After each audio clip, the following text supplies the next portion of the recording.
네, 안녕하십니까. 손해평가사 강의를 맡고 있는 박승희 교수입니다. 오늘은 이제 1차 과목을 공부할 건데요. 1차 과목 중에서 1과목에 해당되는 상법 보험편에 대한 부분들을 강의를 시작하도록 하겠습니다. 오리엔테이션 시간에 이미 말씀드렸던 공부 방법들이나 그런 부분들은 이제 해당되는 자료를 한번 참고하시고요. 오늘은 이제 본 강의에 들어가고 이제 첫 강의니까 그리고 또 상법 보험편에 대한 부분들도 간략하게 어떻게 공부하고 하는 게 공부하는 데 효율적인지 간단하게 말씀드리고 진행하도록 하겠습니다. 말 그대로 상법이 다양한 상거래하는 것 관련돼서 법이 존재할 거잖아요. 그 중에서 우리는 사편에 해당되는 보험과 관련된 부분만 이렇게 공부를 한번 해보겠다라고 해서 나와 있습니다. 해당되는 이제 1과목에 대한 자료들이고요. 먼저 이러한 이 상법 보험편이 구조가 어떻게 되어 있느냐 하면 우리는 효율적으로 공부를 해야 됩니다.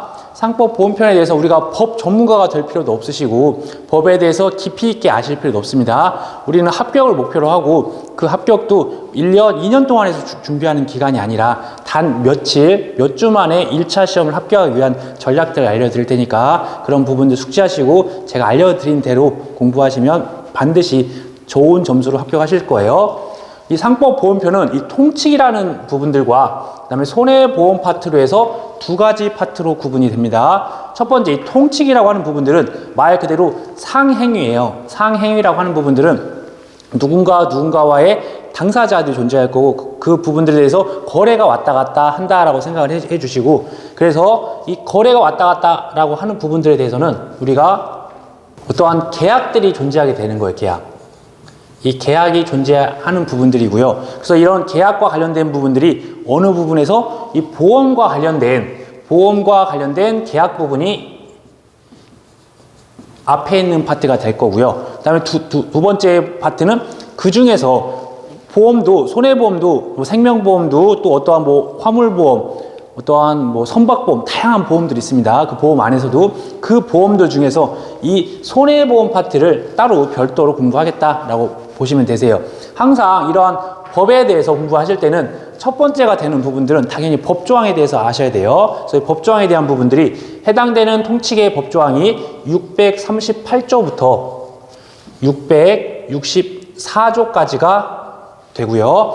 그 다음에 이 손해보험과 관련된 파트는 665조부터 678조로 대략 통칙 부분은 약 한 27개의 법조항이 되고요. 그 다음에 손해보험 파트는 23개 정도 법조항입니다. 그래서 이 두 개를 합치면 약 50여 개 법조항이에요.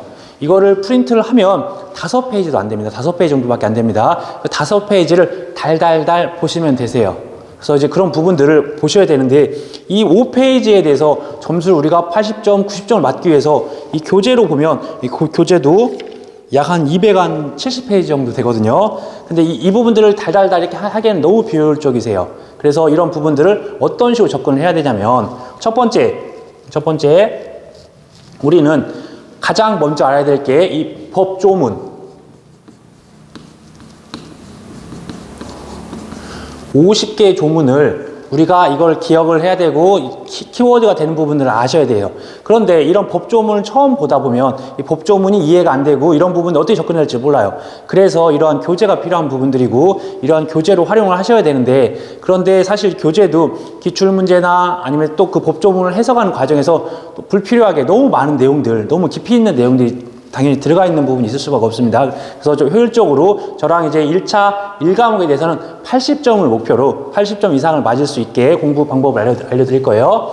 이 법조항에 대해서는 먼저 우선적으로 이 부분들을 반복적으로 읽어주셔야 돼요. 반복적으로. 그런데 이제 법조문을 이제 읽을 때 사실 그런 부분이 우리가 이해가 되지 않는 부분이 있을 수가 있잖아요. 그래서 우리가 활용할 수 있는 부분이 이 이론서를 활용할 건데 이 이론서 부분을 전부 다 보시면 안 되시고 그 이론서 부분에서 내가 어떤 계약 당사자, 계약자가 뭐고 가입자가 뭐고 보험자가 누구고 피보험자가 뭐고 수익자가 뭐가 뭔지 모르겠고 또는 이런 계약을 하는 과정에서 어떤 이런 부분이 해지하는 사유인지 무효 사유인지 취소 사유인지 그런 부분들에서 그 용어 자체가 어렵고 그런 부분이 있다라고 하는 부분들이 있으면 이런 이론서를 통해서 이해를 도움 받으시면 되시는 거예요. 그래서 이제 불필요하게 많이 있는 내용들을 우리가 100점을 목표로 한다라고 하면 꼼꼼하게 다 보셔야 되지만 80점 정도 안전하게 맞겠다라고 하면 이런 부분들은 이해를 도움으로 받을 수 있는 이론서 정도라고 우선 받아주시고요.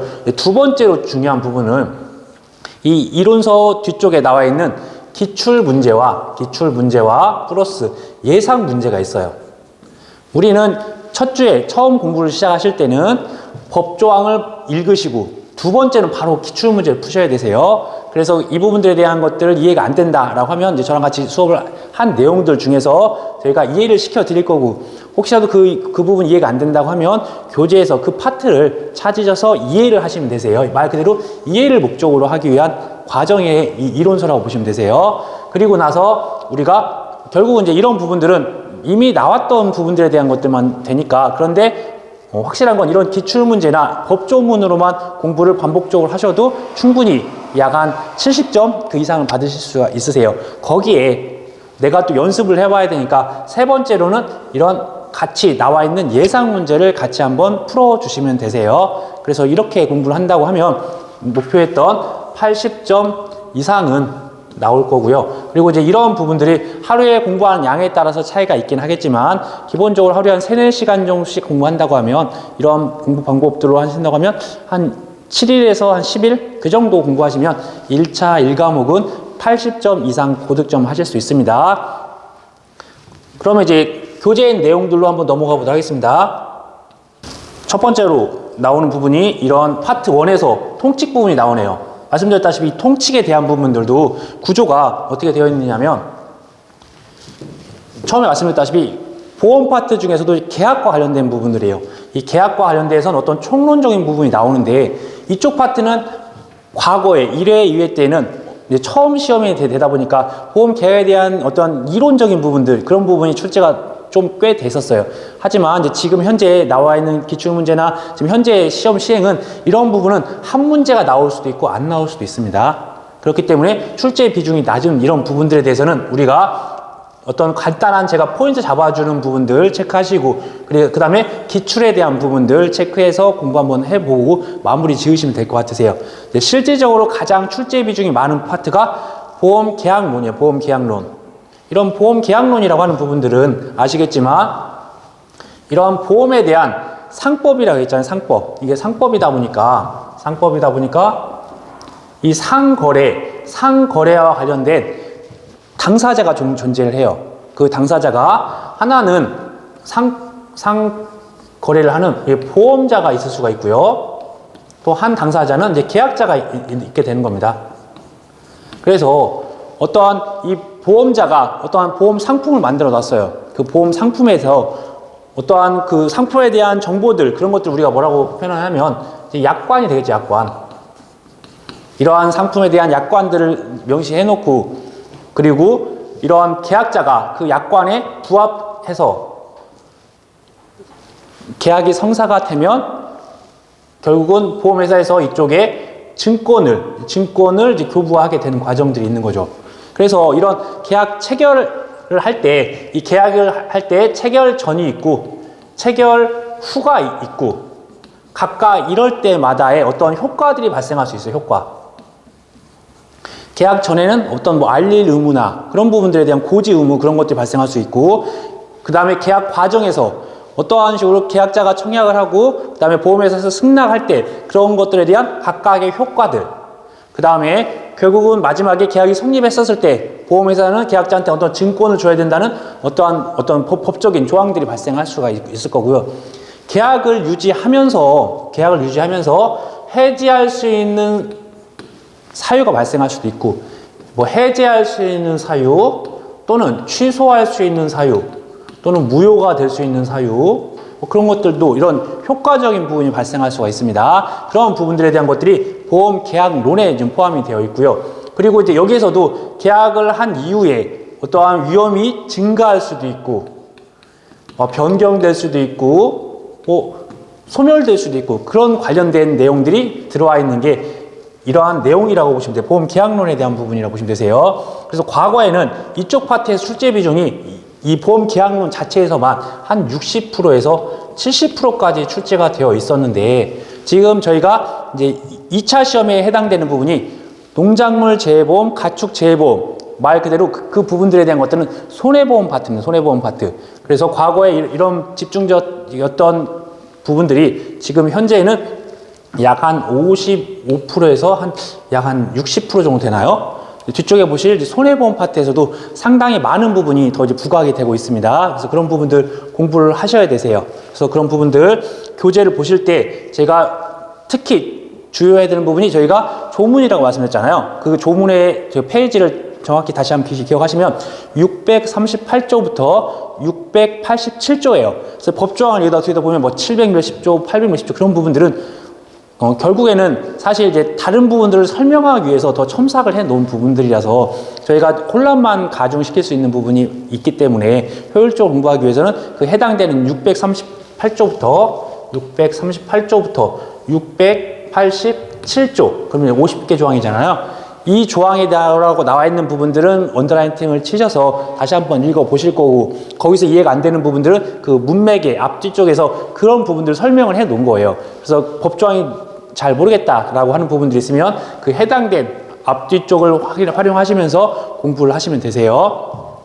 그런데 저희가 이제 나중에 교육 자료로 이제 제공해 드릴 거예요. 사실 이제 뭐 이렇게 뭐 상법 보험편에 대한 각각 법조항에 그 다음에 기출이 됐었던 맞는 문장, 그 다음에 틀렸던 문장, 이제 이런 부분들 나중에 한번 체크를 한 번씩 해 드릴 건데, 이러한 부분들은 뭐 반복적으로 공부를 하시고 그렇게 이어 나간다라고 하면 크게 어려움 없이 다 좋은 성적을 달성할 수 있습니다.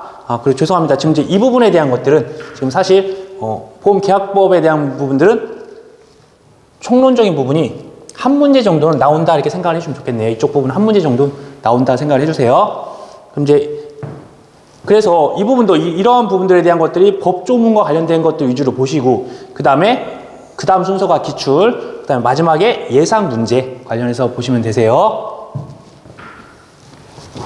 그럼 이제 먼저 보험계약법에 대한 총론이 나오네요. 보험계약법에 대한 총론. 이렇게 총론에 대해서는 보험계약에 대해서 의의가 무엇이고, 그 다음에 어떤 이런 보험에 대한 순기능, 역기능, 그 다음에 뭐 어떤 보험에 대한 원리, 이제 이러한 부분이 있는데, 사실 이제 이러한 부분들은 이제 출제 비중이 말씀드렸다시피 거의 출제가 요즘엔 트렌드가 나오고 있지는 않습니다. 정말 이제 예전에는 그런 이론적인 아니고 원론적인 부분이 나왔다라고 하면 지금 이제 강론적인 부분, 실질적으로 우리가 알아야 되는 부분들, 그 다음에 어떤 손해보험에 대한 그런 것들에 대한 것들이 출제 비중이 훨씬 많이 높아졌다, 그렇게 생각해 주면 되세요. 그래도 교재가 나와 있으니까 이런 것들 한번 참고하시는데, 말 그대로 원리이고 이론이기 때문에 법조문에 있는 내용들이 아니에요. 그래도 참고사항으로 우리가 보험을 공부하니까 이러한 부분이 있다라고 해서 한번 간단히 보도록 하겠습니다. 보험에 대한 의의는 우리가 여기서 보면 보험사고 발생했다. 말 그대로 우리는 이제 보험을 이해하기 위해서 위험이라는 게 존재를 해서 이 위험에 대해서 우리는 이제 일상생활을 생활하면서 많은 위험에 노출되어 있잖아요. 제가 뭐 밥을 먹다가도 뭐 이게 뜨거운 걸 먹으면 입천장 될 수도 있고, 운전을 하다가 자동차 사고가 날 수도 있고, 제가 어디 길을 갔다가 어디 떨어질 수도 있고, 어떤 뭐 그런 부분들로 다양한 위험에 노출되어 있다 보니까 그런 위험에 대해서 안전장치로 보험을 이제 가입을 하는 거잖아요. 아무런 위험이 없어요. 아무런 위험이 없는 것에다가 보험을 가입하지 않는다는 거예요. 저희가 뭐 암보험도 가입하는 부분들은 지금 당장은 암에 안 걸릴 수도 있긴 하겠지만, 나중에 암에 걸렸을 때 많은 치료비와 많은 비용들이 들어가는 것들을 예상을 해서 미리 그런 위험에 대해서 보험으로서 보장을 해 놓는 부분들이잖아요. 그래서 보면 이러한 어떠한 특정한 위험이 앞으로 벌어질 거다라는 가정하에 이런 손해를 보상하기 위해서 뭐 경제적으로 불안정한 대비를 하는 제도이다. 그래서 이제 이런 부분들을 문제로 좀 출제되기는 쉽지는 않습니다. 그래도 이렇게 이러한 제도다, 보험이라고 하는 의미가. 그래서 보험이라고 하는 부분이 여기 나왔네요. 이 보험은 아시겠지만 지금 여러 명, 다수의 계약자가, 보험회사가 정해놓은 어떠한 그 계약에 우리가 부합을 해가지고 가입을 하게 되면 이 중에서 일부가 보험금을 타는 거잖아요. 그래서 다시 한번 보면, 그래서 단체의 구성원이 일정한 금액, 우리가 이걸 보험료라고 하죠. 이 보험료를 납부함으로써 나중에 그 중에서 우연한 사고를 당한 자가 이런 공동기금에서 일정한 금액이라고 하는 보험금을 받는 그런 부분이다. 그래서 이런 부분은 우리가 그냥 대수의 법칙이다라고 합니다. 그래서 많은 사람들이 내서 그 확률적으로 확인을 하고 그 부분들에 대해서 일정한 사람들이 이제 보험금을 타는 구조를 우리는 또 대수의 법칙이라고 합니다. 그 다음에 보험에 대해서 이제 가입을 할 때 당연히 장점이 있고 단점이 있을 수가 있잖아요. 우선 순기능 같은 경우는 그냥 우선 문제 보실 때 테마 정도, 그냥 소주제 정도만 기억을 하시면 좋을 것 같으세요. 경제적으로 안정을 가질 수 있다. 그러니까 만약에 아까 말씀드렸다시피 암에 걸렸다. 그러면 원래는 우리가 모아놓은 돈들을 다 쏟아서 치료도 받고 생활도 못하고 하는 부분들이 있으면 그런 부분에 대해서 안정을 찾을 수가 없는데, 내가 암에 걸렸다 하더라도 암보험을 가입을 해놨으면 치료비도 나오고 생활비 정도까지 나올 수 있는 부분이 여지가 있으니까요. 그 다음에 뭐 자동차 보험에 가입을 하게 되게 되면 또 내가 자동차 사고를 냈어요. 혹시라도. 그럼 자동차 사고에 대해서도 큰 비용이 들어갈 건데, 뭐 차량 수리비, 사람 뭐 다친 부분들, 내 생활비까지 합쳐보면 너무 막대한 피해를 볼 수 있음에도 불구하고 이런 보험으로서 이러한 경제적 안정을 가져올 수 있다.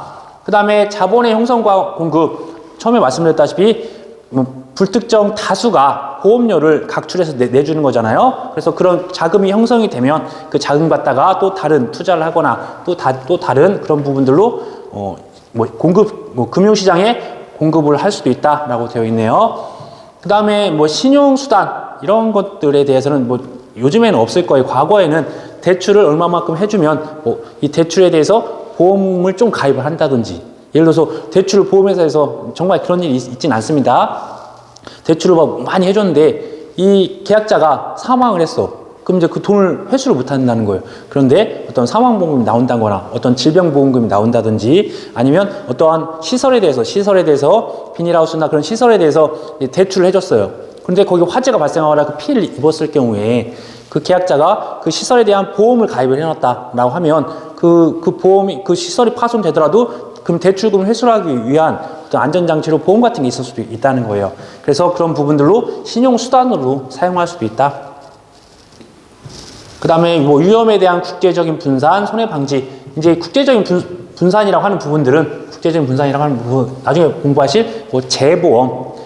기본적으로 보험자와 계약자, 그 이후에 그런 보험자가 너무 큰 위험을 부담하기가 힘들면 본인들도 또 다른 보험회사에 재보험을 가입할 수가 있습니다. 그런 것들로 인해서 분산을 시킬 수 있다. 그 다음에 손해방지 기능이 있다. 우리가 자동차 보험을 가입을 한다고 해서 사고를 내는 건 아니잖아요. 내 자동차 보험을 비록 가입했지만 자동차 보험을 가입함으로써 운전을 조심해야 되겠다. 이런 사고에 대해서, 이런 벌금에 대해서 이런 것들이 있으니까 이런 것들 내가 조심해야겠다라고 각성을 할 수 있는 부분들이 있죠. 그래서 손해가 방지가 되는 기능도 있다라고 되어 있습니다. 그리고 이제 이러한 상황들도 있고, 또 매스컴이나 뭐 또 다른 이제 보험 설계사분들, 보험을 유치하시는 분들이 홍보를 하는 거죠. 이런 부분들에 대해서 조심을 해야 된다. 내가 암보험을 타기 위해서, 암보험에 가입하고 암보험을 타기 위해서 뭐 탄 음식 먹고, 짠 음식 먹고, 안 좋은 음식 먹고 그런 게 아니라 암에 걸리지 않기 위한 어떤 좋은 대안들도 많이 제시를 해드리는 거잖아요. 그래서 손해 방지 기능도 있다. 그리고 이제 보험에 대한 역기능, 이제 이 부분들은 이제 우리가 가장 중요시하게 생각을 하는 부분들이에요. 그래서 이 보험의 역기능 같은 경우는 우리가 뭐 역선택을 한다든지, 뭐 도덕적 위태, 이런 부분들이죠. 계약을 하기 전에 계약자가 이미 사고가 난 상태에서 가입을 했다든지, 아니면 보험금을 내가 타려고 지금 당장 탈 수 있는 상황에 대해서 그걸 수취할 목적으로 고의적으로 어떤 과거에 있었던 사실을 숨기고 나서 가입을 할 수가 있고요. 계약을 한 후에 사실 어떤 피해가 발생을 했어요. 도복되고 쓰러졌어요. 농작물 재해보험의 경우에. 그러면 당연히 그것들을 세우고 다시 나중에 생산할 수 있게 해주면 좋은데, 내가 보험에 가입해놨으니까 이거 놔두면 이거 발화가 되고 싸게 트고 그러면 피해가 더 커지고, 그러면 보험금을 더 수취할 수 있다. 그런 식으로 또 생각할 수 있다는 도덕적 위태적인 부분들까지 생길 수가 있습니다. 그래서 이게 나오네요. 그래서 역선택이라고 하는 부분들, 사고 발생 가능성이 높은 위험의 보험 계약자가 보험금을 노리고서 역선택을 한다든지, 그 다음에 이걸 더 키운다고 하는 부분이 도덕적 위태인데, 도덕적 위태에 대한 부분들은 이제 뒤에서 다시 한번 공부하도록 하겠습니다.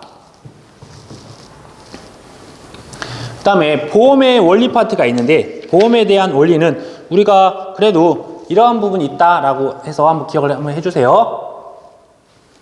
이 대수의 법칙은 그냥 흔히들 이렇게 동전이 앞면에 나올지 뒷면이 나올지에 대해서 확률적인 부분들, 그러니까 확률에 대한 부분이라고 봐주시면 되세요. 우리가 흔하게 한 번 던졌을 때는 앞면이 나올 확률이 몇 프로고 뒷면이 나올 확률이 몇 프로인지 우리는 그냥 처음에 통상적으로 두 가지의 경우가 있으니까 50%라고 하지만 한 번 던졌을 때는 앞면이 나왔으면 100%, 뒷면 안 나왔으니까 0%가 되는 거예요. 근데 두 번째 던졌더니 또 앞면이 나고 뒷면이 나왔어요. 그렇게 되면 또 100% 대 0%가 되는 겁니다. 근데 세 번째 던졌더니 뒷면이 나왔던 거예요. 그러면 이 확률은 66% 대 33% 이런 식으로 되는데, 만약에 이 횟수가 1000회, 만회, 10만회, 100만회가 된다고 하면 그 확률적인 부분이 50%로 간다는 그런 가정입니다. 그래서 이러한 횟수가 많아지고 많은 사람들이 공유할수록 이 부분들이 어느 정도 우리가 목표했던 그런 확률로 간다는 것들이 대수의 법칙의 기본적인 원리예요. 그래서 개개인적으로는 그런 상황들이 발생하고 있는 특정 사고가 확률적으로 우리가 확인할 수는 없습니다. 하지만 이러한 동일한 위험에 대해서 단체 내에서 다수의 대상으로 이러한 부분들을 하다 보면 나중에는 그 발생 확률이 예측이 가능하다는 거예요. 일정하게 이렇게 10만 명당 5명, 5만 명당 10명 이런 식으로 많이 하다 보면 이런 부분들이 나중에는 수치화가 되어 있고 통계가 나오다 보니까 예측 가능할 수가 있게 된다는 것이 우리가 대수의 법칙이다. 그래서 많은 수의 그런 것들을 경험을 하다 보면 그게 어느 정도 예측이 가능하다는 것들입니다. 그 다음에 수지, 균등의 법칙, 수입과 지출의 균등. 수입은 무엇일까요? 보험회사 입장에서는 보험료가 수입이고 보험금이 지출인 부분들이잖아요. 그래서 보험료와 보험금에 대한 그런 것들이 균형이 있어야 된다는 거죠. 그래서 과거에 어떤 이 대수의 법칙에 의해서 위험률을 나중에 산정을 해요. 그럼 보험회사에서는 통상적으로 예측할 수 있는 게 암을 가입해서 한 20년간 유지를 해봤더니 가입자의 한 10%가 보험에 이런 암에 대해서 노출되더라라고 하면 이러한 예측된 위험률로 보험료를 이제 측정하는 거예요. 만약에 이때 1만 명이 10만 명이 20년간 보험에 가입을 했었는데 한 10% 정도가 보험에 대해서 그렇게 어떤 위험에 처해 있었다라고 하면 이런 것들 토대로 해서 보험료를 측정하고 그 다음에 어떤 위험률을, 어떤 보험료율을 측정하고 하는 그런 거라고 보시면 되세요. 그래서 결국은 우리가 이쪽에 쭉 보시면 보험금의 총액과 결국은 손해보면 안 되는 이 상법이기 때문에 손해보면 안 되니까 보험금은 회사에서 지출하는 부분들의 총계랑 그 다음에 수입이라고 하는 건 보험료의 총액이 일정의 균형을 이루어야 한다는 거예요. 그런데 이 보험료 안에는 우리가 순보험료와 부가보험료가 있어요. 그래서 이 회사에 대한 이득은 이제 부가의 보험료에 포함이 되어 있으니까 결국은 이 부분이 같더라도 네, 죄송합니다. 결국은 보험금 합계와 보험료 합계가 같더라도 회사에 이익이 되는 이러한 부가 보험료도 포함이 되어 있으니까 이제 이런 부분이 균형을 맞추면 회사는 이제 이익이 발생한다는 거죠. 그 다음에 위험에 대한 동질성. 그러니까 내가 암에 대한 니드, 자동차에 대한 니드 그런 것들이 있으면 그런 것들에 대해 공통된 어떤 목적이 있는 겁니다. 그래서 위험에 대한 동질성이 있다. 그래야 그런 사람들이 필요한 사람들이 모여서 가입을 하는 것들이니까요. 그 다음에 위험 분산의 원칙. 위험 분산에 만약에 내가 보험에 가입하지 않고 현금만 자산만 가져다 하는 부분은 아니라는 거예요. 그 다음에 신의성실의 원칙. 이제 우리가 가장 또 중요한 원칙 중에 하나가 신의성실의 원칙입니다. 도덕성이에요. 보험회사 입장에서는 당연히 피해가 있으면 의심하지 말고 보험금을 줘야 된다는 도덕성인 어떤 회사에 대한 윤리의식이 있는 거고, 계약자는 내가 고의로 사고를 낸다. 보험을 취득할 목적으로 그런 식으로 해서 사고를 낸다. 그런 게 아니라는 거예요. 나는 선량하게 지내다가 우연하게 사고를, 어쩔 수 없는 사고로 발생했다. 그런 식으로 해서 서로 간에 신의 성실에 있어야 된다. 그 다음에 보험 계약자 평등의 대우의 원칙, 뭐 같은 어떤 보험 상품인데 A한테는 뭐 보험료를 뭐 따르게 대우를 해주고 B한테는 또 따르게 대우해주면 안 된다는 그런 간단한 이야기들이고요.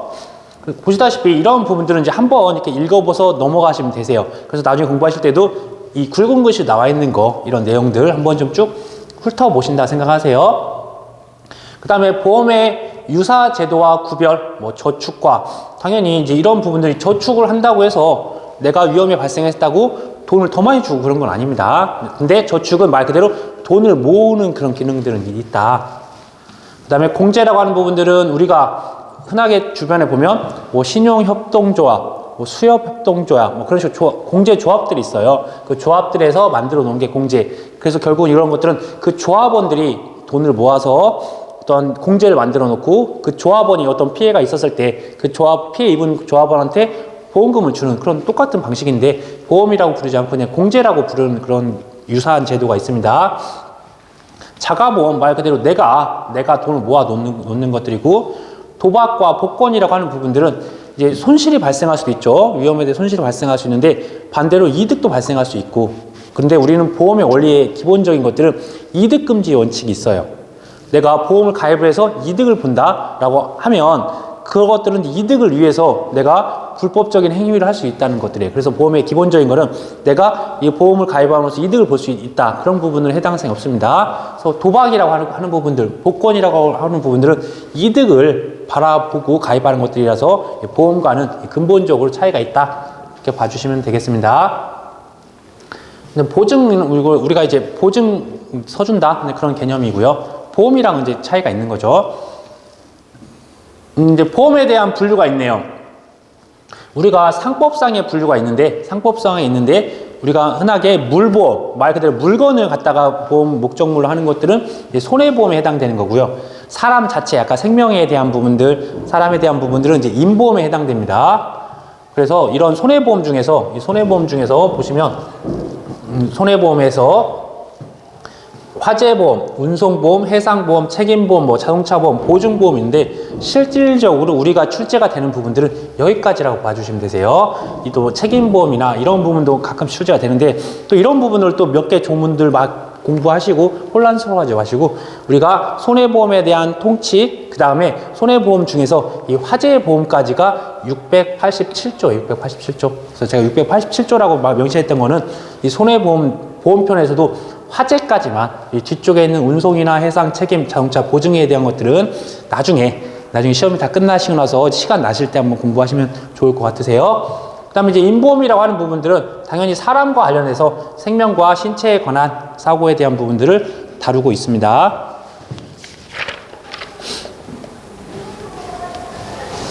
그러면 이제 손해보험은 이제 우리가 봤을 때 이 재산상의 손실이 재산이라고 하는 부분들 우리가 물건, 뭐 자동차가 될 수도 있고 집이 될 수도 있고 뭐 또는 뭐 기타 어떤 농작물이 될 수도 있고요.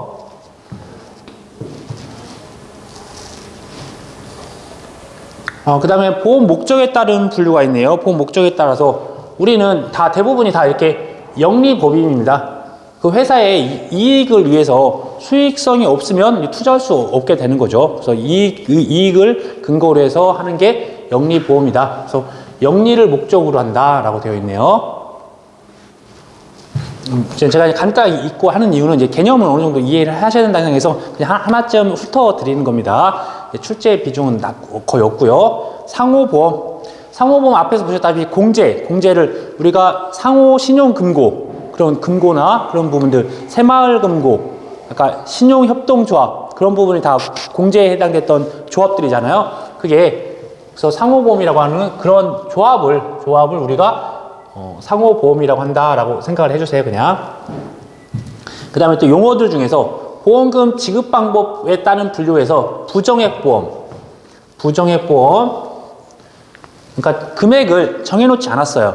우리가 실비에 가입하신 분 같은 경우 병원에 가서 치료를 받으면 그 치료비가 얼마 나올지 모르잖아요. 대신 한도는 정해놨어요. 뭐 5천만 원, 1억. 그 한도 내에서 치료를 받으면 그때 치료비에 대해서 뭐 90% 그렇게 주겠다라고 하는 부분이 부정액보험. 그래서 약정한 보험금의 한도 내에서 실제 발생한 손해에 우리가 이거를 실비라고 해요.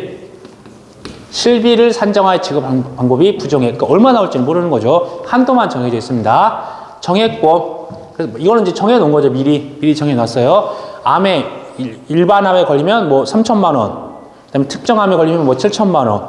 그다음에 뭐 어떤 수술을 받으면 그 수술에 대해서 뭐 50만 원, 100만 원 이런 식으로 정액을 정해 놓은 게 정액보험입니다. 그래서 일정한 금액을 정해서 하는 부분이 정액보험이다. 그 다음에 이제 원보험과 재보험에 대한 파트가 나오네요. 원보험.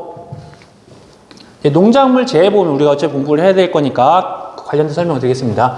계약자 A가 있습니다. 계약자 A가 있고, 그 다음에 보험자. 지금 1차에서는 저희가 보험자라는 용어를 쓰지만 2차에서는 다 재해보험 사업자라고 할 겁니다. 그래서 보험자 B가 있다. 그래서 계약자는 보험자한테 보험료를 납부하고, 그래서 일정하게 약정을 해서 결국은 나중에 사고가 발생하면 보험자는 계약자한테 보험금을 주고 하는 이런 구조로 구성이 되어 있잖아요. 그런데 이런 보험자가 이러한 것들에 대한 것들도 보험사고가 너무 많이 발생을 하면 너무 많이 지출될 수가 있는 거잖아요. 보험자는 여기서 받았던 돈에서 보험금을 내가 받았던 손해율이 한 10% 정도 날 거라고 생각을 해서 보험료 책정을 이렇게 해놨어요. 근데 손해율이 더 커지고 50%, 100%로 더 많이 커졌다라고 하면 사실 그런 것들을 방지하기 위해서 또 다른 이게 보험회사가 될 수도 있고 또는 어떤 정부가 될 수도 있습니다. 우리 정책보험에서는 거기에다가 보험료를 내요. 보험료. 이 계약자들이 전체에 대한 것들을 일부만 할 수도 있고 전부를 할 수도 있는데 그런 보험료를 납부하고 마찬가지로 여기서도 보험금을 지급을 해요. 약정한 대로. 그런데 이러한 부분들은 목적 자체가 이 보험에 대해서 하는 부분이라서 다시 재자가 들어갑니다. 그래서 재보험료, 재보험금이라는 용어가 들어갈 거고요. 그래서 이게 원보험이 되는 거고요. 이 부분이 재보험사가 되는 거죠. 재보험사. 그리고 이런 부분들은 독립적인 겁니다. 여기하고 이거는 독립적으로 아무 상관이 없다는 거예요. 한번 간단히 보겠습니다. 그래서 우리는 이때 이거를 1차라고 하고 이거를 2차라고도 표현을 하긴 해요. 이때 첫 번째 1차적으로 인수한 위험의 전부 또는 일부. 여기서 우리가 계약을 했던 이 부분들에 대한 것들을 일부만 갖다 해도 되고 이 전부를 갖다 해도 돼요. 다른 보험자 말씀드렸다시피 다른 보험회사 뭐 정부에다가 2차적으로 전가한다라고 되어 있네요. 그래서 이 원래 보험을 우리가 원보험이라고 하고요. 원보험. 그 다음에 다른 보험자가 인수한 걸 우리가 제2의 보험, 재보험이라고 한다.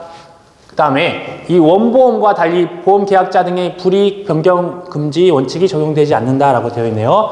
우리는 약자한테 약자한테 유리하게 해줘야 되고 강자한테는 불리하게 해줘야 돼요. 잘 모르는 계약자들은 약자입니다. 약자죠. 그래서 그 다음에 보험자는 강자라고 할게요. 강자. 많이 알아요. 그 다음에 약관도 본인들이 만들어 놓은 것 같다가 그냥 계약자는 그거에 대해서 그냥 서명 날인만 한 것 뿐입니다. 그렇게 되면 이 강자들은 모든 걸 알고 실수가 적은 데 비해서 이런 계약자는 약자고 좀 잘 모를 수도 있는 부분이 있어요. 그래서 이런 강자가 만들어 놓은 것을 약자들은 해석함에 있어서도 불리하게 해서는 안 된다는 거예요. 약자를 보존하기 위해서 어떤 소멸 시효나 또는 내용들도 약자를 위해서 돼야 되는데 근데 여기는 강자예요. 그럼 여기 회사나 정부는 강자일까요? 네, 맞습니다. 강자예요. 서로 강자끼리니까 이 조항에서 누구한테 불이익이 된다라고 하더라도 강자끼리 얘기했으니까 서로 책임을 져라. 그래서 이 부분에 있어서 불이익에 대해서 변경 금지 원칙이 적용되지 않는다라고 되어 있네요. 그 다음에 원보험과 재보험은 법률적으로 각각 독립되었다. 그래서 뭐 원보험의 성질이 무엇이든지 간에 재보험은 항상 원보험자의 보험금 지급 채무를 담보하게 되므로 책임보험의 성격을 가진다. 그래서 이쪽은 책임보험에 대한 성격이 있고, 그 다음에 손해보험이다. 이렇게 가정할 수 있겠네요. 근데 이 앞쪽은 뭐 어떠한 다른 뭐 보증보험이 될 수도 있고, 어떠한 임보험이 될 수도 있고, 어떤 생명보험이 될 수도 있고, 다양한 보험이라고 하는 부분이 있다고 하더라도 이쪽 2차에 대한 부분들은 재보험에 대한 성격은 책임보험과 이런 손해보험 성격이 있다. 이렇게 되어 있습니다. 다음으로 이제 공보험과 사보험에 대한 부분이 나오네요. 말 그대로 공보험은 정부나 공공단체에서 이렇게 하는 거고, 사보험은 개인 회사가 하는 거죠. 근데 우리가 공부하고 있는 농작물 재해보험이나 가축 재해보험은 이 공보험적인 정책보험의 성격이 있습니다. 그래서 여기서 이제 키워드가 되는 거는 국가, 공공단체, 여기서 보면 정책 수행이다라고 되어 있네요. 내용을 보면 공보험으로는 뭐 산업재해보상보험, 국민건강보험, 선원보험, 군인보험 등 결국은 정부에서 운영하고 어떤 뭐 그렇다, 뭐 정책적인 보험 성격이 있다라고 되어 있네요. 그 다음에 사보험에 대한 부분은 이제 사기업에 대해서 한다. 사기업이 형태로 사경제적 목적으로 경영하는 보험을 말한다. 보험업에 따라서 뭐 각각 일반적인 개인과 회사의 이해관계인 손해보험, 뭐 생명보험, 상해보험 이런 부분들은 계약자 누구나 내가 뭐 삼성화재나 뭐 현대해상이나 뭐 동부화재나 뭐 다양하게 그런 부분들이 사보험에 해당된다라고 봐주시면 되세요. 그 다음에 이런 개별보험, 집단보험, 총괄보험 이런 부분이 나오는데 이제 이렇게 법조항들이 나와요. 법조항들이 686조가 뭐다? 뒤에 보니까 687조가 뭐다? 735조의 3이 뭐다? 라고 했었을 때 사실 명제가 나오긴 나와요. 한번 다시 보겠습니다. 그럼 개별보험은 개개의 물건 또는 사람을 보호 목적으로 보험계약을 체결한 거다. 그러니까 각각 보험 가입한 거고, 집단보험은 이제 하나를 이제 통으로 뭉쳐 놓은 거예요. 어디라고 하죠? 뭐 어떤 아파트, 어떤 큰 상가 또는 어떤 뭐 이마트 그런 식으로 해서 큰 단체로 가입을 집단보험, 아니면 어떤 회사에서 직원들을 대상으로 해서 이제 회사 보험을 가입한다든지 그런 것들을 말합니다. 그래서 기억을 하셔야 될 게, 꼭 이론서에서 꼭 보셔야 될 거는 이 법조항을 꼭 읽으셔야 됩니다. 제가 그 5페이지 정도 되는 부분들을 어디서 그 출력 받은 부분들 갖다가 반복적으로 보시되, 그런 부분들 뿐만 아니라 이론서에서도 이렇게 법조항이 되어 있는 부분들을 읽으시고 앞뒤를 갖다 보셔야 되세요. 그 다음에 이렇게 그 범주가 벗어나는 부분들은 우선 과감히 그냥 보지 말았으면 좋겠습니다.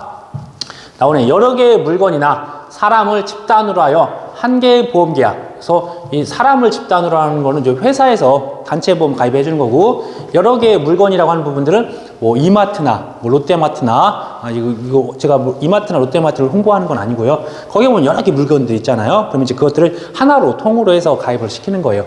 거기 있는 뭐 음료수, 뭐 주류, 뭐 과자, 뭐 식료품, 그걸 따로따로 가입할 수는 없으니까, 각각 하나씩 가입할 수 없으니까 여기 통상적으로 이게 얼마 정도 물건 있다 이런 식으로 해서 보험을 가입하는 거예요. 그거를 한 개의 보험 계약을 체결하는 것을 집단보험이라 한다.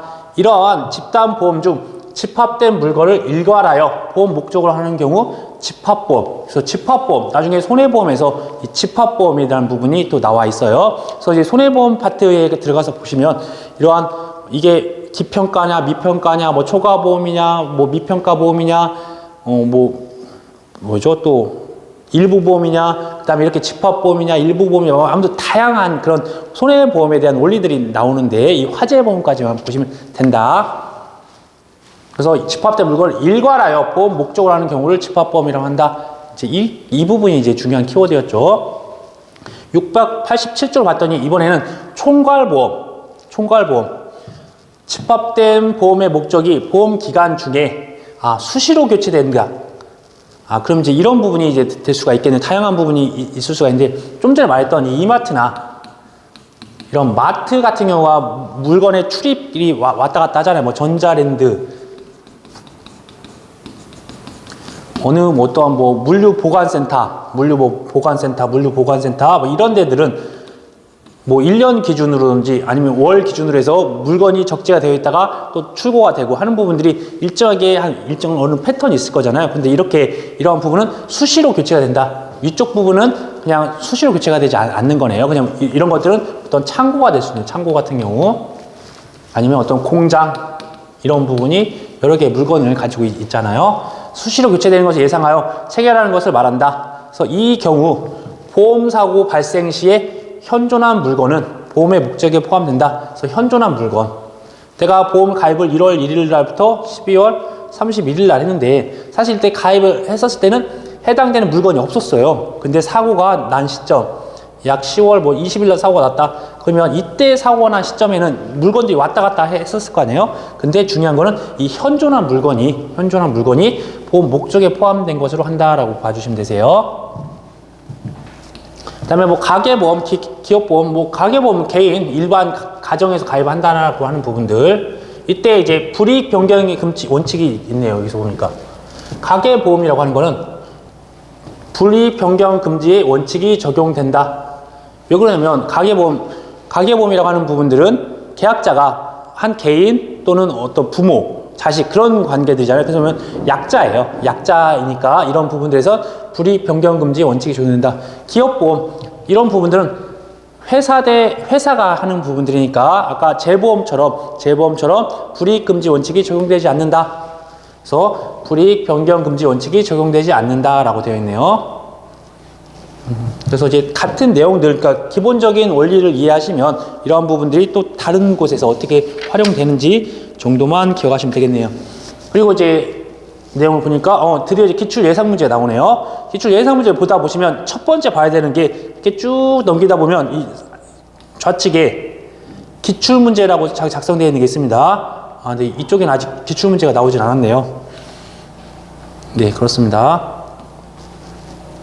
제가 그럼 이제 이렇게 나오는 부분이 있다고 하면 그런 부분을 보여드릴 거고, 여기에 기출문제라는 표시가 없으면 이건 예상 문제니까 이쪽 부분에 대해서는 우선은 그냥 오늘 첫 시간이니까 한번 제가 중요한 문제들 위주로 해서 간략하게 한번 풀어보고, 다음에 공부하실 때는 먼저 이 부분에 대해서 기출이라고 표시된 부분들부터 먼저 푸셔야 돼요. 그래서 이론서를 보실 때 이론서에 법조항이 있는 거 위주로 해서 보시고, 그러니까 어차피 여기까지는 말씀드렸다시피 출제가 되는 경우도 있고 출제가 안 되는 경우도 있다고 말씀드렸어요. 그래서 근데 거의 출제 비중 높지 않습니다. 그리고 이제 그 뒤쪽에 있는 파트부터 출제가 되니까 그쪽 부분에 대해서 공부를 많이 하셔야 되고, 그 다음에 예상 문제는 만약에 문제가 1번, 2번은 기출문제인데 3번, 4번은 예상 문제라고 하면 예상 문제는 그 다음에 푸시라는 거예요. 한 번에 다 문제를 푸시기에는 시간적인 부분이 너무 많이 걸리니까요. 이 기출문제라고 하는 부분들, 그리고 또 이 교재가 이론 부분이 훨씬 적어요. 문제 파트가 훨씬 많습니다. 그래서 그 이론에 대한 부분들도 결국은 법조항이 50개 조항밖에 안 돼요. 원래 5페이지 되던 거를 지금 250페이지까지 문제 포함해서 늘려놓다 보니까 정말 우리가 이렇게까지 깊게 알아야 될까, 또 이런 부분들까지도 알아야 될까 하는 부분들이 적지 않게 많이 있습니다. 근데 효율적으로 하기 위해서 말씀드렸다시피 법조문이 명시되어 있는 그런 것들에서 638조부터 687조까지 대한 부분들, 근데 그거를 이 교재를 찾아가서 이렇게 조항 찾아갈 수는 없으니까 옆에 법조문 갖다가 내가 무조건 5페이지 읽는데 뭐 내가 처음에는 20분이 걸려요. 그런데 나중에는 10분이 걸리고 나중에 또 5분이 걸리고 그렇게 될 수도 있습니다. 그래서 한 10분, 20분 내로 읽을 수 있게 법조문 반복적으로 읽어주시고, 그거 읽고 그 다음에 이 이론서를 쭉 보시면서 내가 몰랐던 내용들 아니면 그 용어들이 헷갈렸던 부분들은 이론서에서 찾아서 체크하시고, 그 다음에 이론서에서도 법조항이 있었던 것들 그 앞뒤 문맥을 보시고, 그 다음에 바로 보셔야 될 게 기출문제입니다. 기출문제가 공부가 어느 정도 됐다라고 하면 바로 이제 그 다음에 이제 예상문제 푸시면 되세요. 처음에는 기출문제에 대한 부분이 이게 왜 이렇게 틀렸을까, 이게 무엇일까라는 부분들은 이제 밑에 있는 뭐 해설 보시면 되세요. 우리가 하는 이 시험은 객관식이에요, 객관식. 이걸 깊이 있게 알거나 이걸 내가 서술하거나 뭐 계산하거나 그런 부분이 아니라 이런 지문을 읽고서 맞는 답을 찾는 거니까 눈으로 잘 띄게 되는 부분이 있으니까 바로바로 해결해서 넘어가시면 되세요. 그리고 이제 이 시험 자체가 120분 동안에 약 75문항을 풀어야 돼요. 그래서 그렇다 보면 시간을 한 문제당 많은 시간을 할애하지 않으셔야 됩니다. 과거에 비해서 문제 지문도 좀 늘어나고, 그 다음에 또 사고에 대한 문제들, 그 다음에 이 과목에 대해서는 계산 문제도 병행해서 나오다 보니까 우리는 육안으로 확인하고 바로 답을 쓰고, 아니면 육안으로 확인하고 답 찾고 하는 정도까지 실력이 돼야 되는 부분이 있으니까요.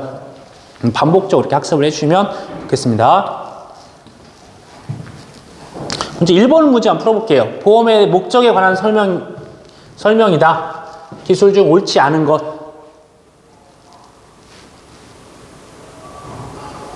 뭐 인보험의 경우 자연인만으로 할 수도 있죠. 특허권, 집합물 이런 것도 다 옳은 것이 옳은. 인보험에 특정된 자연인만 가입을 한다. 이건 말이 안 되죠. 불특정 다수한테 해야 되는 거고, 특허권, 집합물도, 그렇죠. 잠깐만요. 특허권, 될 수 없다. 아니, 될 수 있죠. 채권, 재산권, 될 수 없다. 아니, 될 수 있죠. 그럼 이제 결국은 3번이네요. 집합물도 보험의 목적이 될 수 있다. 뭐 특허권이 됐든지 채권이나 재산권에 대해서도 불특정 다수에 관련해서 이런 부분도 다 이제 재산으로서, 어떤 재산으로서 어떤 보험에 가입할 수 있다. 그런 부분이 있습니다. 그래서 이러한 부분이 출제되고 하는 부분은 아니고 앞에 나왔던 이론을 부연 설명하기 위해서 간단히 나왔던 내용들이네요. 다음 중 보험의 도박성을 방지하기 위한 상법상의 규정과 관계가 없는 거. 이 부분은 보험 위부, 뭐 이런 것들은 좀 말이 안 되는 부분들이 있네요.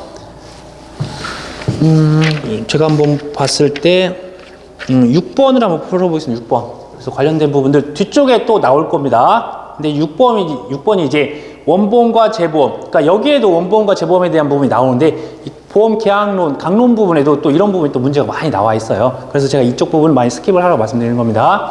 한번 볼게요. 그 원보험과 재보험에 대한 부분에 대한 것들, 타당하지 않는 거, 우리가 풀 때 항상 않는 거 있으면 X를 치시고 문제를 푸셔야 되세요. 원보험과 재보험은 보험 인수의 순서에 따른 분류이다. 원보험이 1차, 재보험 2차네요. 네, 맞네요. 보험자가 자신이 1차적으로 인수한 위험의 전부 또는 일부 맞네요. 그래서 나중에 오답으로 전부만, 일부만 이렇게 나올 수도 있습니다. 다른 보험자에게 2차적으로 전가하는 경우 원래의 보험을 원보험이라고 한다. 네, 맞는 말이네요. 다른 보험자가 인수한 2차, 제2의 보험을 재보험이라고 한다. 맞습니다. 재보험은 원보험의 종속이 아니라 독립됐다고 했죠. 독립. 그래서 이제 이런 부분이 틀렸습니다. 그래서 이제 이런 식으로 해서 문제를 한번 쭉 풀어보시고 이해를 하시면 되세요. 한번 이제 간단한 부분들이니까 좀 패스를 하고요. 실질적으로 가장 출제 부분이 많은 보험 계약론을 볼 거예요. 역시나 보험 계약법에 대한 간단한 의의와 그런 설명들이 나오고 있습니다. 어떠한지 이런 보험 계약법에 대한 의의 간단히 볼게요. 나오네요. 이제 이렇게 제 638조 우리가 처음 시작하는 게 이 638조부터 687조예요. 먼저 이제 중요하다 말씀드렸죠. 첫 조항부터 나왔어요. 첫 조항이 뭐라고 써 있냐면 보험 계약이라고 하는 것은 당사자 일방, 당사자가 나오는 당사자. 아까 말씀드린 당사자가 나온다고 말씀드렸어요. 그래서 당사자 하나가 보험자고 당사자 하나가 계약자라고 말씀드렸잖아요. 당사자 일방이 약정한 보험료를 지급하고 보험료 지급하는 주체자는 계약자가 보험료를 납부하겠네요. 재산 또는 생명이나 신체에 불확정한 사고가 우리가 이게 확정적인 건 안 됩니다. 우연하고 불확정적인 그런 사고가 발생할 경우에 상대방이 일정한 보험금, 보험자가 보험금을 준다 했잖아요.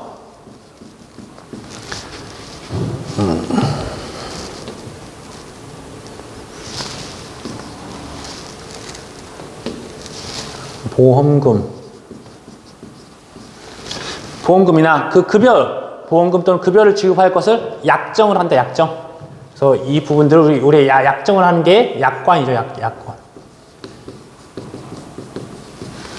약정함으로써 그 효력이 생긴다라고 규정하여 손해보험과 임보험에 대한 이론적으로 정의하고 있다. 그래서 이런 부분이 이제 638조에 대한 법 조항이었어요. 그래서 이런 부분에서 당사자 일방이 누구고 또 다른 일방이 누군지 보험자, 보험계약자 간에 이러한 것들이 약정해서 이게 성립이 된다. 그럼 그 다음에 이제 성립에 대한 부분이 나오고 있네요. 그 다음에 그 뒤에 이 약관에 대한 부분들, 성립을 하게 되면 이제 증권에 대한 부분들, 이렇게 하는 과정에서 각각의 효과들이 어떻게 발생하는지 이런 것들을 물어본다고 했잖아요. 이 결과물 되기 전에 된 후에 그다음에 그런 것들에 대한 어떤 효과 그런 부분이 나오는 게 계약법에 대한 정의라고 말씀드렸습니다. 보험 계약법에 대한 개념은 뭐 이거 광인 어떻고 뭐 이런 내용들이 있었던 거는 앞쪽에 나왔던 내용들이니까 간단해 보여주고요. 보험 계약법에 대한 특성이 나오네요. 보험 계약범에 대한 특성도 우리가 그냥 흔하게 알 수 있게 사회성이 있다, 공공성이 있다, 뭐 이렇게 보실 수 있고요. 그러니까 불특정 다수가 십시일반 모아서 어떤 일부에 대해서 보험금을 주고 하는 이제 어떤 이게 개인이 할 수는 없는 거잖아요. 개인과 개인 간에 한 게 아니라 어떤 사회적인 부분들, 그 다음에 일정한 부분에서는 공공성이 있다. 정책보험이나 국가에서 지원해주고 그런 보험에 대해서는 공공성도 있을 수 있다. 그 다음에 선의성, 윤리성, 아까 말씀드렸던 도덕성이 있어야 된다. 도덕성. 내가 보험금을 타기 위해서 어떠한 좀 위험한 행동을 한다거나 보험회사에서 보험금을 주지 않기 위한 어떤 행동을 한다거나 그러면 안 된다는 거죠. 서로 신의 성실에 맞춰서 도덕적으로 이러한 것들을 선의적으로 이제 최초에 인식을 해야 된다는 부분들입니다. 그래서 이런 신의 성실에 관련된 부분이 있네요. 이제 중요한 부분들. 이렇게 신의 성실을 유지하기 위한 제도로 장치로서 어떠한 법조항이 객관적 확정의 효과, 고지의무제도, 아까 말씀드렸다시피 고지의무제도라는 것은 계약 전에 고지를 잘 해야 된다는 것들, 위험 변경 증가의 통지 의무, 말 그대로 위험이 변경이 됐어요. 내가 처음에는 위험하지 않은 걸로 해서 보험을 가입했는데 나중에 계약을 한 이후에 내가 위험한 직종, 처음에는 내가 그냥 일반 회사원이었는데 뭐 운송직으로 됐다든지, 뭐 운송직이 특별히 나쁘지는 않아, 그 위험하고 그런 건 아닌데 보험 회사에서는 어떤 직군들을 나눠요. 직업마다 이거는 어느 정도 위험도, 이건 어느 정도 위험도. 그럼 보험회사에서 나눈 것들이다 보니까 그런 것들이 변경되거나 증가하게 되면 이것도 알려야 돼요. 뭐 사기로 인한 초과보험의 무효 봤더니 나중에 이게 보험을 이 계약자가 A 보험사에만 가입한 줄 알았더니 뭐 B, C에다가 가입을 해서 이런 이 가치보다도 이 가액보다도 훨씬 보험금을 받을 수 있게 가입을 해놨어요. 그래서 그러면 그 사람은 나는 이걸 보험 사기로서 피해를 입혀가지고 이 가치보다 더 큰 걸 얻어갈 수도 있잖아요. 그럼 그런 것들에 대한 것들을 어떤 식으로 할 건지, 그 다음에 이런 고의 중과실로 인한 보험 사고 시 어떤 면책 사유가 있는지, 또 보험 사고 발생 시 계약자에 대한 통지 의무, 뭐 손해방지 의무, 뭐 이런 식으로 해서 이렇게 계약이 이루어지면 각각에 대해서 당사자가 어떻게 해야 되는 건지, 또 이런 부분에서 어떤 계약이 유지가 될지 해지가 될지 아니면 뭐 보험료 증액가 할지 그런 세부적인 내용들이 나오는 게 보험계약법인데, 그 중에서 선의성이라고 하는 부분들은 신의 성실에 따라서 계약자 입장에서 보험회사한테 알려야 되는 부분들, 그 다음에 소개해서는 안 되는 부분들, 보험회사 입장에서도 기본적으로 어떤 선량한 보험 계약자를 위해서 그렇게 행동을 해야 된다는 부분들이 그냥 간략하게 나와 있는 부분들이에요. 그래서 이제 이런 부분들 하나하나 공부할 거예요. 근데 기술성이 있다. 여기서 기술성이라고 하는 부분들은 결국은 어떠한 이 보험의 위험의 크기라고 해야 하나요? 위험의 크기를 측정한다. 아까 기술성이라고 하는 부분 말했잖아요. 동전을 던졌을 때 앞면에 나올 확률, 뒷면에 나올 확률에 대한 부분들은 우리가 지금은 이걸 알 수는 없지만 일정한 기간 동안에 그런 부분들을 암에 걸릴 수 있는 부분들에서 우리가 확률적으로 예측하고 그런 것들이 가능할 수 있었다는 거는 그걸 수치화할 수 있었다는 거예요. 그래서 그 수치화함으로써 회사에서도 이 정도 위험이 발생할 수 있으니까 이 정도 보험료 받아야 된다. 그래서 부담해야 될 보험료, 그 다음에 이 보험료 맞게 보험금 같은 것도 이렇게 어떤 계산을 한 게 우리가 기술성이라고 표현한다. 중요한 내용은 아니고 그냥 감각적으로만 기억하세요. 단체성, 당연히 단체, 만약에 1대1로 회사랑 계약자 했어요. 그러면 보험회사에서는 1억을 보험금을 주기 위한 계약을 체결하면 계약자한테 최소한 1억을 받아야 돼요. 그래야 이 사람이 사고가 나면 1억을 줄 수 있는 거잖아요. 그런데 그 계약자 입장에서는 내가 1억을 내고 1억을 보장받기 위한 1억을 가입할 수 있는 계약자는 없습니다. 그래서 그 1억에 대해 걸릴지 안 걸릴지 모르지만 한 10,000원씩 이제 10만 명, 뭐 100만 명 그런 사람들이 가입을 하게 되면 그 10,000원씩 모인 게 이제 1억의 효과가 있는 거잖아요. 그래서 이러한 단체성이 있다. 나오네요. 간단히 보면 맨 밑에 있는 거, 이 구성원 1인에게 보험사고 발생한 경우 그 구성원 전체가 그 손해를 전보해 준다는 측면에서 보험계약법은 단체법적인 거. 그러니까 한 명이 피해를 입었지만 10만 명, 100만 명이 돈을 일부씩 납부를 해줬기 때문에 그 사람이 이제 혜택을 보는 거잖아요. 근데 그 혜택을 내가 볼 수도 있는 부분이 있다라고 하는 부분이 있기 때문에 보험을 가입하는 거고요. 상대적 강행법성이라고 하는 부분들은 회사 대 회사면 어느 회사가 이득을 보건 변경을 하건 어차피 회사 대 회사라고 되어 있어요. 그런데 우리는 계약자는 약자, 보험자는 강자라고 말씀드렸어요. 그래서 이게 상대적으로 보험자가 강해요. 그러니까 이 강자가 약자를 괴롭히거나 강자한테 불이익이 발생하게 하면 안 된다는 거예요. 그게 상대적 강행법성. 그래서 쭉 나와 있네요. 여기서 보니까 663조가 법조항이 중요한 건 아닙니다.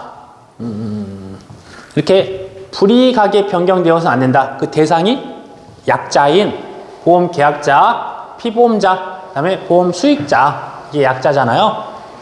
그렇죠? 그 다음에 보험자는 강자니까. 그래서 이런 부분들을 불이익 변경 금치 원칙이라고 하며 이 원칙으로 인해서 상대적 강행 규범으로 되어 있다라고 되어 있습니다.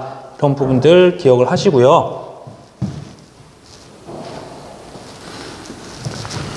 또 쭉 보시면 뭐 특별한 부분들은 없습니다.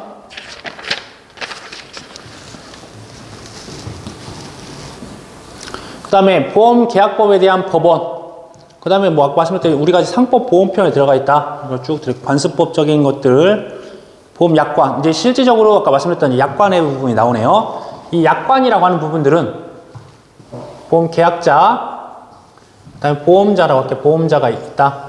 했었을 때 이때 보험료 납부하고 이렇게 하는 부분에 있어서 이 보험자는 불특정 다수한테 1대1로 계약을 할 수는 없는 거잖아요. 어떤 만보험 가입시키는데 뭐 10,000명이 가입하고 20,000명이 가입한다고 하면 그 사람들마다 다 어떤 서로 계약을 한다고 하는 부분들은 너 이렇게 할래? 넌 이렇게 할래? 뭐 이렇게 물어보고 할 수 있는 부분들이 아니라 여기서 약관을 만들어 놨어요.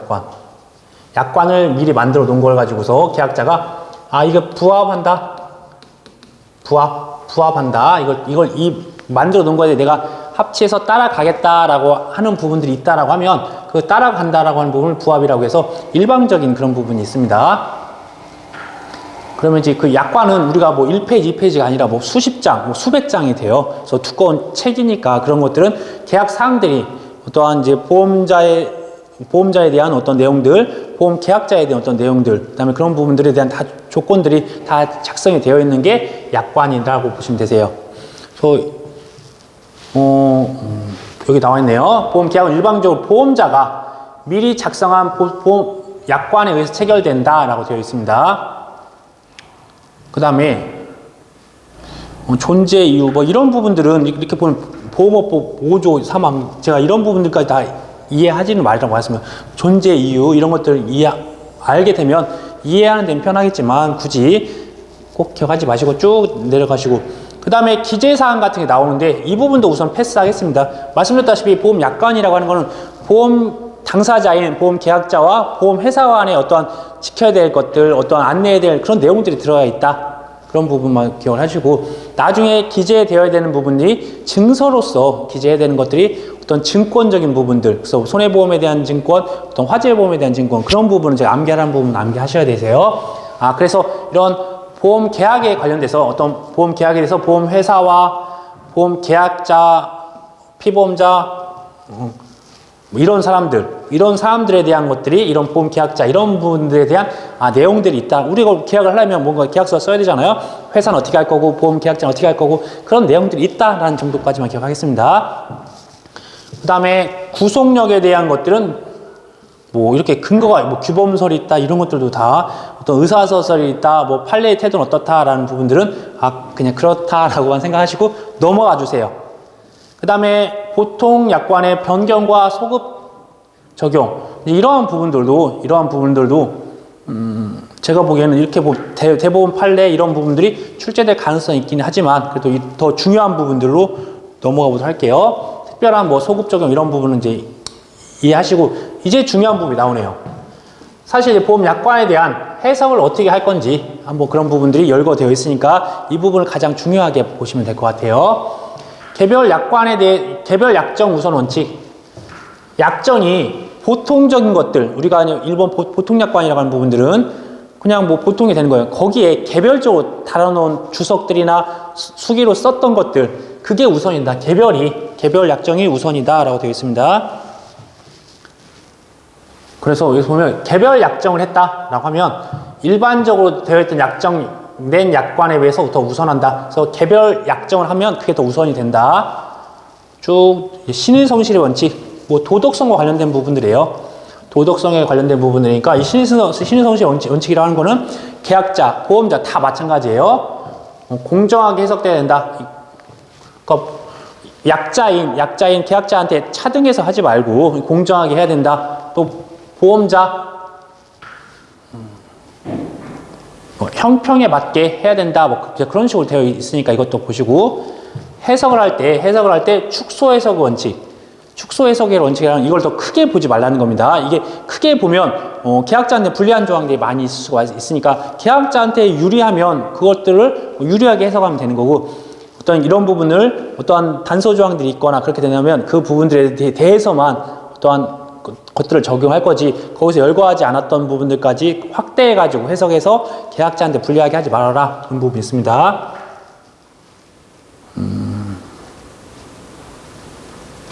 그 다음에 객관적 해석의 원칙. 당연히 이 부분들도 객관적으로 해석해야지 주관적으로 해석하면 안 된다. 작성자 불이익의 원칙. 이제 이 부분들은 이제 이번에 2차 시험에서 좀 출제가 됐던 문제네요. 2차 시험에서 작성자 불이익의 원칙과 제한적 엄격 해석 원칙 이런 것들이 나왔네요. 그래서 작성자 불이익의 원칙이 무엇인지 제한적 엄격 해석의 원칙이 무엇인지 이렇게 해서 물어보진 않아요. 지금 이제 여기에서 나와 있던 이런 원칙이나 이런 원칙은 이 이론서에서 어떠한 이제 판례나 어떤 교수분들이랑이 주장했던 그런 것들이지 이게 법제화되어 있는 것들은 아니잖아요. 그래서 제가 이제 조심스러운 부분은 뭐냐면 법 조항은 그대로 기억을 하셔야 되는데 여기서 열거하는 무슨 원칙이라고 하는 부분들은 이게 이제 다수설, 뭐 소수설 또 누가 이게 만들어놨던 내용들이랑 보니까 학자들이 만들었던 내용들이다 보니까 이제 여기서 키워드가 되는 것들만 좀 기억을 해주세요.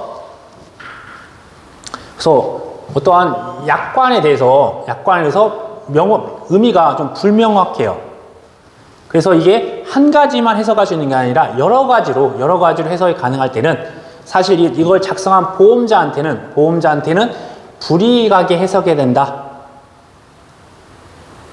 이렇게 되어 있습니다. 그러면 반대로 보험 계약자한테는 유리하게 해석해야 된다. 이것도 맞는 말입니다. 이렇게 기억을 하시고 그 다음에 제한적 엄격 해석의 원칙 또 면책이 있네. 면책 말 그대로 면책이라고 하는 거는 보험금을 주지 않아도 되는 상황들이 발생할 때도 이때는 엄격하게 제한적으로 해석해야 된다. 그래서 돈을 안 주려면 이 부분들에선 보험 계약자한테는 불리한 거잖아요. 그래서 이런 부분들은 더 따져서 될 수 있으면 면책 사유가 발생하지 않게 그렇게 해야 된다. 그런 내용들인데 이렇게 참고로 이렇게 기억을 해주세요. 근데 이제 우리는 여기서 봤던 부분이 보험자한테는 불리하게 보험 계약자한테 유리하게 그리고 아까 전에 개별 약정이라고 하는 부분이 이번에 출제했던 게 뭐냐면 원래 약관은 이렇게 인쇄를 합니다. 인쇄 아시다시피 인쇄물이 있어요. 인쇄했던 조항이 있고 어떠한 보험 설계사나 아니면 어떤 보험 회사에서 이 사람에 대해서는 어떠한 내용들을 수기 조항이 발생했다라고 하면 우리는 수기 조항이 더 중요하다라고 되어 있습니다. 그래서 이게 뭐라고? 개별적으로 하는 것이 더 우선이 된다라고 하는 부분이 내용이 있네요.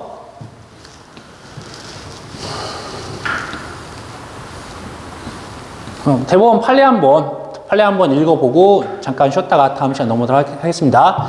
보험 계약에 대한 주요한 부분은 보험 사고 내지 보험금 지급 사유 내지는 일반적으로 보험 증권이나 약관에 기재된 내용에 의해서 결정됩니다. 당연히 우리가 계약을 할 때 줬던 게 약관이니까 그 약관에 대해서 한다. 근데 증권은 약관에서 중요한 내용을 여기다가 옮겨 놓은 거예요. 그러니까 이제 결국은 약관에서 중요한 내용을 옮겨 놓은 게 증권이다. 어차피 근데 서류화 되어 있으니까 증권이 약관에 기재된 내용에 대해서 결정된다.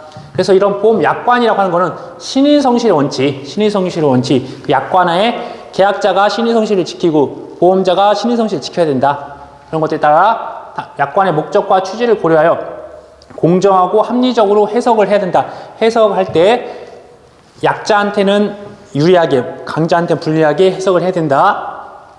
계약 당사자가 기도한 목적이나 의사가 아니라 평균적인 고객의 이해 가능성을 기준으로 보험단체 이익의 이해관계를 고려하여 그리고 객관적, 획일적 객관적, 획일적으로 해석해야 하며 이와 같은 해석을 거친 후에도 약관 조항이 다의적 여러 가지로 해석이 될 수 있고 그 각각의 해석이 합리성이 있는 등 당해 약관이 등이 명확하지 않은 경우에는 그게 결국 계약자한테 유리하게 해석하여야 한다라고 되어 있습니다. 관련된 문제를 한번 좀 풀어보면 좋은데 이제 이 관련된 문제는 제가 다음 시간에 찾아서 먼저 풀어드리고 다음 시간에는 보험계약에 대한 법적 성질에 대한 내용을 보도록 하겠습니다. 다시 한번 설명을 좀 첫 시간인 만큼